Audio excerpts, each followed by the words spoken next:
Hey guys, Pastor Chris here with my wife Alyssa, and we want to welcome you to week 3 of 52 major stories of the Bible. This week we're going to be looking at Genesis 3, and that's the story of the entry of sin into the world. So we start off with the ultimate devastation story, sin coming in, but we end up with the ultimate redemption story with the arrival of Jesus Christ.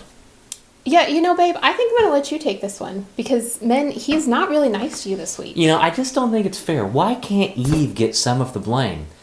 I think he even called you guys a wuss. No. He called us a wuss Quite a few times. But that's right, guys. When Adam was there, when Eve was tempted, Adam was there as she tried to defend herself and God, and then he placed the blame on Eve. Yeah, and then Adam was there as Eve sinned, and then Adam joined her in that sin. Yeah. Adam didn't do the best job, but it causes us to ask the question: as men, as leaders of our home, how are we doing keeping sin out of the life of our spouse, sin out of the life of our family, sin out of our own life? And it causes us to ask ourselves, just how are we doing with our spiritual growth and our spiritual disciplines?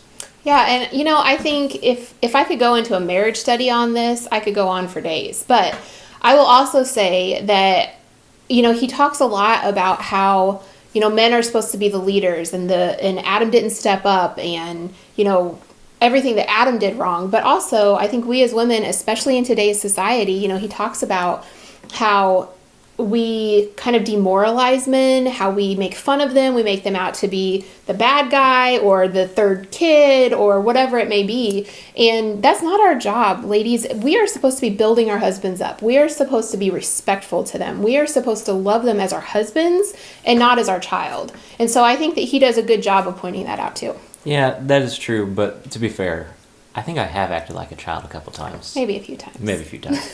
But we also see some really cool stories in here, some intricacies that we don't normally think about in Scripture. One of them is when Adam and Eve are leaving the garden. We see those stories in kids' picture books with angels holding flames, keeping them out. And they walk away and they have these sad looks on their face, like we just sinned and now we're out of the garden.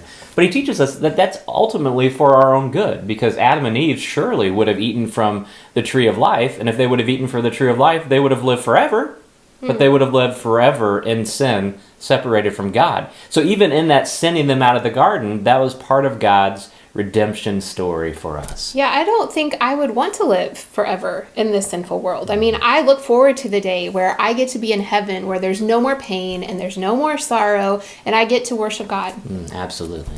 So we hope you really enjoy week 3 of the 52 major stories of the Bible. With this post, there's also 3 discussion questions for you to guide your conversation with your group, and there's also a link to the audio file of this message this week. So we thank you for joining us for week 3 and hope to see you back for week 4.